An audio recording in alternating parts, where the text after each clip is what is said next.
गजा में इसराइल ने फिर किया है हमला और 24 घंटे में 10 फिलिस्तीनियों की मौत हुई है। सिहूनी हुकूमत की लगातार बर्बरियत जारी है। गजा में यूं तो कहने के लिए सीज फायर लागू है, लेकिन आज भी गजा के लोगों पर इसराइल ने बमबारी करना पूरी तरह से बंद नहीं किया है। पिछले 24 घंटों के अंदर इसराइल ने हमला करके गजा में तकरीबन 10 फिलिस्तीनियों का कत्ल कर दिया है, हत्या कर दी है। ये जानकारी गजा के हेल्थ मिनिस्ट्री ने दी है। इसराइल ने साल 2023 से 2025 यानी लगभग 2 सालों तक पूरी दुनिया के सामने फिलिस्तीनियों का कत्लेआम किया है। इसके बाद 10 अक्टूबर 2025 को गजा में सीज फायर लागू हुआ। इस सीज फायर के लागू होने के बाद भी इसराइल ने हमले करना बंद नहीं किए और लगभग 1620 बार सीज फायर का उल्लंघन किया है, खिलाफ वर्जी की है। इसराइल एक तरफ गजा में हमला कर रहा है, दूसरी ओर फिलिस्तीन के वेस्ट बैंक इलाके में इसराइली सेना फिलिस्तीनियों को अवैध रूप से गिरफ्तार कर रही है। मीडिया रिपोर्ट के मुताबिक इसराइली सेना ने वेस्ट बैंक इलाके में रात भर और आज सुबह नबलुस के पास कम से कम 12 या 13 फिलिस्तीनियों को गिरफ्तार किया। साथ ही जानकारी ये भी है कि इसराइली सेना ने बेथलहम गॉनेट में 2 सल्फेट क्षेत्र में 3 लोगों को गिरफ्तार किया है। इसराइल एक तरफ गजा में हमला कर रहा है तो दूसरी ओर फिलिस्तीन के वेस्ट बैंक इलाके में इसराइली सेना फिलिस्तीनियों को अवैध रूप से गिरफ्तार भी कर रही है। मीडिया रिपोर्ट्स के मुताबिक इसराइली सेना ने वेस्ट बैंक इलाके में रात भर आज सुबह नबलुस के पास कम से कम 12 या 13 फिलिस्तीनियों को गिरफ्तार किया। साथ ही जानकारी ये भी है कि इसराइली सेना ने बेथलहम और गवर्नेट में 2 और सल्फेट क्षेत्र में 3 लोगों को गिरफ्तार किया, जैसे कि हमने आपको इससे पहले जानकारी दी। गजा के हेल्थ मिनिस्ट्री के मुताबिक गजा में 10 अक्टूबर 2025 के सीज फायर के बाद से इसराइली हमलों में लगभग 601 फिलिस्तीनी मारे गए हैं और 1607 घायल हुए हैं। साल 2023 से गजा में इसराइल द्वारा लगभग 72,061 लोगों को मौत के घाट उतारा जा चुका है।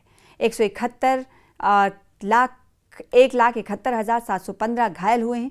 गजा की सिविल डिफेंस के प्रवक्ता महमूद बसल ने बीते रोज़ एक बयान जारी किया और बयान जारी करते हुए बताया कि गजा के जो मुनहदिम मकान हैं वो तकरीबन 8,000 से ज़्यादा लाशें फंसी हुई हैं। आप अंदाज़ा लगा सकते हैं कि जिन मकानों पर, जिन अपार्टमेंट्स पर बमबारी की गई है उनमें से लाशें अभी नहीं निकाली जा सकी हैं।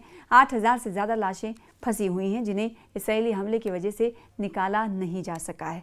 उधर ऐसा नहीं कि सिर्फ फ़िलिस्तीन पर ही इस वक्त सिहूनी बर्बरियत जारी है। इसराइल की गुंडागर्दी कई ममालिक पर देखने को मिल रही है, लेकिन फ़िलिस्तीनी और गजा के लोगों पर ये जुल्म सितम ज़्यादा इसराइल की तरफ से हो रहा है। उधर लेबनान में भी इसराइली हमले में 4 अफराद जाँ भाग हुए हैं। इसराइली फ़ौज ने लेबनान के साथ जंगबंदी को 15 माह होने के बावजूद, देखिए यहाँ पर भी जंगबंदी लागू है, यहाँ पर भी सीज़ फायर लागू है, लेकिन उसके बावजूद भी खिलाफ वर्जी करता हुआ दिखाई दे रहा है इसराइल। और अपने जंगी हमले जारी रखे हुए लेबनान में भी मज़ीद 4 अफराद हलाक हो चुके हैं।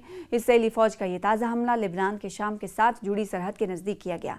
लेबनानी मीडिया और हुकाम के मुताबिक इसराइल की जानिब से ताज़ा खिलाफ वर्जी और जंगी कार्रवाई इतवार के रोज़ की गई। इस कार्रवाई के लिए इसराइली फ़ौज ने लेबनान के मशरक़ी हिस्से का इंतखाब किया। इस हमले के बाद इसराइली फ़ौज की तरफ से कहा गया कि उसने ये कार्रवाई फ़िलिस्तीनी मुज़ाहिमतकारों के ग्रुप इस्लामी जिहाद को निशाना बनाने के लिए की है। याद रहे कि इसराइल और लेबनान के दरमियान जंगी मुआहदा 27 नवंबर 2024 को हुआ था, लेकिन तब से अब तक इसराइली फ़ौज किसी न किसी बहाने की बुनियाद पर लेबनान में हमलों की सूरत पैदा करती रही है। जंगी खिलाफ वर्जियों का ये तसलसल अक़वाम मुत्तहिदा और 40 ममालिक की आंखों के सामने इसराइल ने मुतवातिर इख्तियार कर रखा है। लेबनान में इस्लामी जिहाद ग्रुप के हामियों को निशाना बनाने के लिए गालिबन इसराइली फ़ौज का पहला हमला है।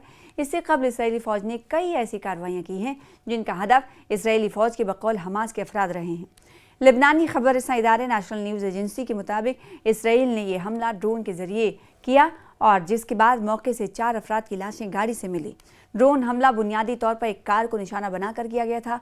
लेबनानी वज़ारत सेहत ने भी इस 4 हलाकतों की तस्दीक कर दी है। जंगबंदी की खिलाफ वर्जी की बुनियाद पर की गई इन कार्रवाइयों के नतीजे में अब तक इसराइली फ़ौज ने लेबनान में 370 अफराद को हलाक और सैकड़ों को ज़ख्मी किया है। लेबनानी हुकूमत की तरफ से जब कभी इसराइली जंगबंदी की खिलाफ वर्जी के वाक़यात की शिकायत की गई तो इसराइल ने इसका कोई ना कोई बहाना पेश कर दिया। जैसे अक्सर और बेशतर हम देखते हैं कि इसराइल ये दूसरे ममालिक पर इल्ज़ाम तराशी करता है कि उनकी तरफ से ऐसी कोशिशें की गई थी या फिर उनके स्पाई वहाँ पर उसके यहाँ मिले और जो खून खराबा चाह रहे थे। और साथ ही साथ इस तरह के इल्ज़ामात हमने देखे हैं कई मरतबा दूसरे ममालिक पर इसराइल को लगाते हुए। तो मौजूदा वक्त में स्थिति जो हालात हैं वो पूरी तरीके से साफ है, वो ये कि इसराइल जो कहता है वो करता नहीं है, अपनी गुंडागर्दी जारी रखे हुए है, या यूँ कहें कि अपनी धमक बनाए रखना चाहता है। इसलिए कई मर्तबा हमने देखा है कि सामने से तो खिलाफ वर्जी कर रहा होता है, लेकिन हम ये जान रहे होते हैं कि खिलाफ वर्जी का उल्लंघन, खिलाफ वर्जी जंगबंदी की कर रहा होता है, और सामने से ये सभी को आया रहती, पूरी दुनिया देख रही होती है कि उसने जंगबंदी नाफिज कर रखी है, यानी सीज़ फायर लागू है, सीज़ फायर लागू है, लेकिन उसके बावजूद भी खिलाफ वर्जी यानी उल्लंघन इसका इसराइल करता आ रहा है। अब सीज़ फायर के मतलब ये होते हैं कि दोनों ममालिक की तरफ से कोई एक दूसरे पर किसी तरह की फायरिंग नहीं करेगा, किसी तरह का हमला नहीं करेगा, लेकिन इसका कोई सबूत इसराइल नहीं दे सकता, क्योंकि दुनिया देख रही है। अक्सर बेशतर हमने देखा है कि फ़िलिस्तीनियों और गज़ा में कई इलाके को निशाना फ़िलिस्तीन के शहरियों को निशाना बनाता रहा है। तो इतना ही नहीं, लेबनान का जो वाक़या हमने आपको बताया, इससे भी ज़ाहिर है कि इसराइल अपनी गुंडागर्दी जारी रखे हुए है।